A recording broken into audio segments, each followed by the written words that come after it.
when can testing grit backfire? And so, a lot of the different ways that we test or train grit are things that help to develop our mindset. So sometimes pushing ourselves to the limit is really a good thing. I sort of have this idea that there's actually a seventh component of grit, which is something that is not usually, or it's not, elaborated on as much with some of the different types of grit. But my idea is that this seventh layer, or the seventh type of grit, is the ability to be uncommon amongst the uncommon. And, taking that idea from David Goggins, a saying that he likes to use, and he's quite the embodiment of a different level of, definitely a different level of grit.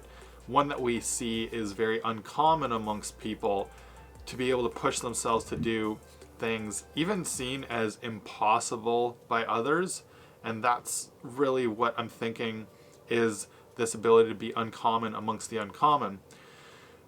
And when you try to do things that are that challenging, there's certainly the risk that you run that your grit testing or your grit challenge is going to backfire and leave you in a compromised state in a lot of ways for at least a period of time.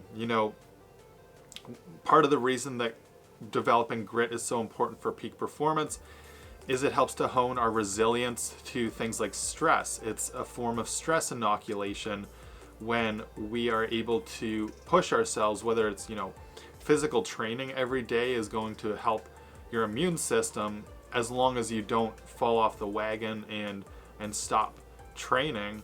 Or, people that push themselves really hard with work, and then we hear a lot of times when you go on vacation after that, you get sick because your stress level, which you've been inoculated to a certain level, drops off. And that stress is actually an immune system booster in and of itself. The release of the hormones during that stressed state. So when you taper off, or when you take a break and give yourself the chance to properly recover, you may get sick. And that's where the grit to recover in that cycle is so important, because we can't just push indefinitely at that stressed state. So what's going to happen is either you really do everything else in your power to take care of your immune system during that recovery phase, or you just build it into your schedule better through being gritty in that aspect. But when we come to these challenges of grit that are more difficult, or the grit testing that is pushing us into those uncommon territories, so that we can, have some confidence in ourselves that we're able to get after pretty much anything. We start to believe that idea that whatever people say is impossible is not actually something that we ourselves are deterred by. And also just that glass ceiling idea, the Bannister effect. When Roger Bannister broke the 4-minute mile, he was told it was impossible, and just shortly after he did it, a few months later, there were other athletes that were already surpassing his record.